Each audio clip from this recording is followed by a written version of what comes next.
Thanks for coming. Follow me. Let's go somewhere private. I had to improvise. The game's best interviewees get the best treatment. I took them to a boat. Floaty. So you are a monarch of the sea. Been for quite a few times. For starters, could you tell me about your build? Well, at the moment I am on Metal Mage. Oh well, server shut down. Great timing. Yeah, the server didn't want us to have any fun. A Metal Mage, indicating that you are in fact a damage-based build. Yes, currently got 2 stock builds. One for casual play and one for full damage. And how many hours of total playtime would that sum up to? On Mage, probably only like 40 to 50 hours. I should have been more specific with my question. He's got like thousands of hours of gameplay. Most of my hours are from my time on Agility Warrior and 300 off my time in World of Magic. This is still my original World of Magic file, and had 300 hours there. You were also a monarch there? Not in World of Magic. There was a glitch in the text boxes. It's not a big deal, but it triggers my perfectionism. So tell me, what would a good Arcane Odyssey build focus on? Probably trying to single out on one substat, and then power and defense. The more substats you get, the more harder it becomes to make a working build. So attack, defense, and attack size.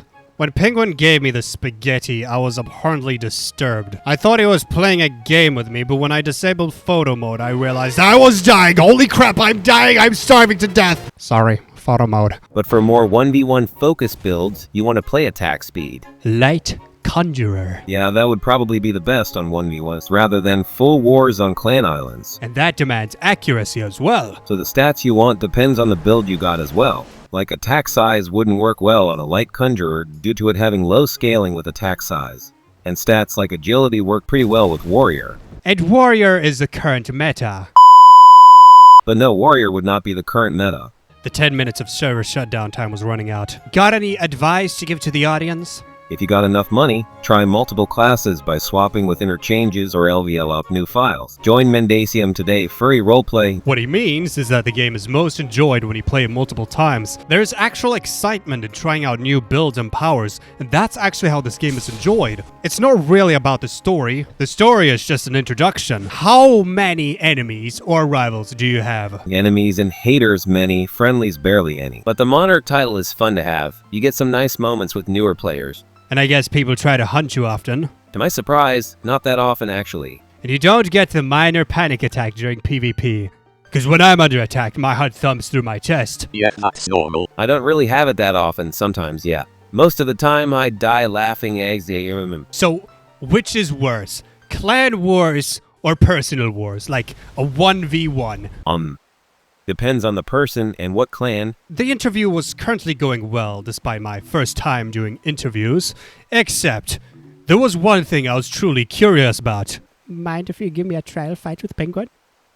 I wanted to see how exactly you would fight if you were one of Arcane Odyssey's Monarchs of the Sea, and I got exactly what I had expected. And not only were they daring for a fight, they were fully prepped. I had to quickly run to a vantage point. Alex's build was not focused well on 1v1s, and oh, what the heck is this? Sailor Fist and Poison? Alex focused on his large attack size to avoid mingling with the Warlock.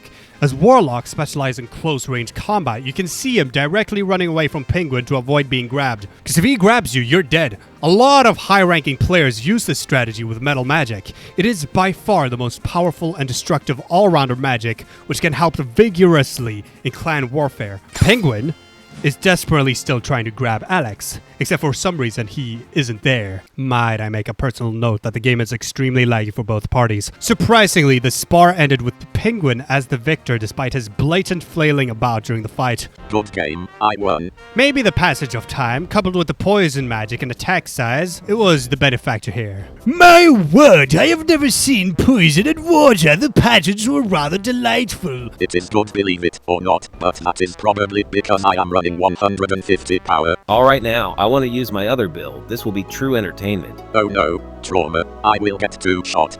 He can. Like 100 more, you know.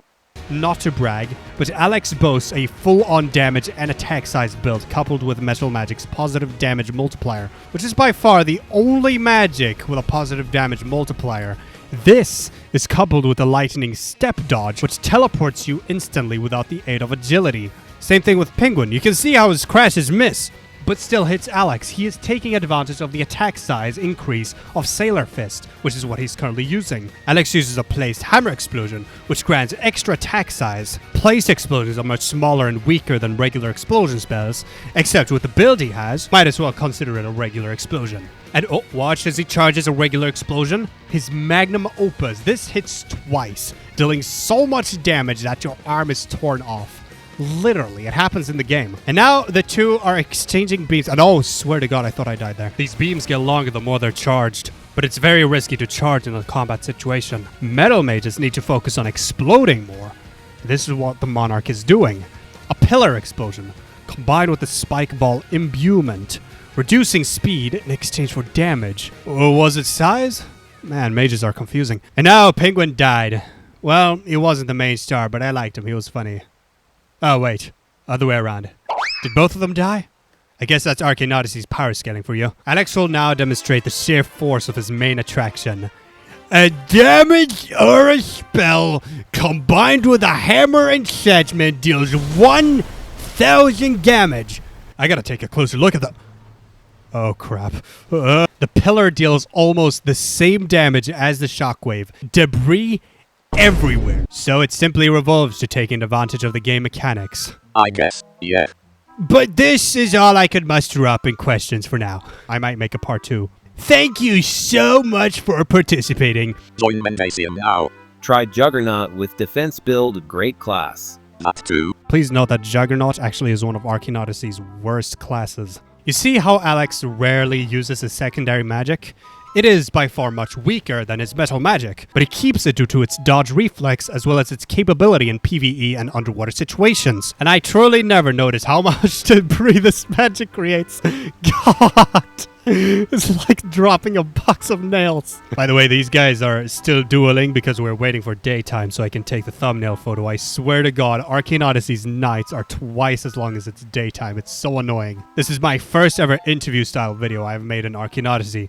I have thought about leaving this game to its community and unpopularity, except I can't give up the world's best RPG just because nerds are attracted to it. If you enjoyed this video, make sure to support me on... Don't search for me on social media.